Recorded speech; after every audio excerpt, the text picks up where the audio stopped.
Вот мы и выбрались к речке со спецкором. Решили посмотреть водную стихию нашу и подышать свежим воздухом. Благо сегодня прекрасный солнечный день, тепло и у воды хорошо. Это протока под Тулагинами.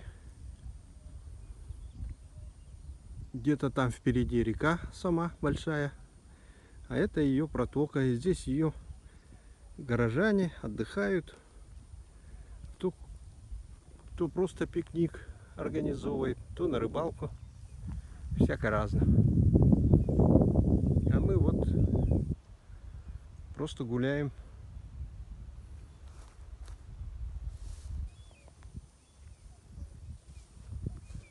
Вот такие поля. Вот мы идем. Комаров много. Ну, комары. Это наше все. Тысячи цветов.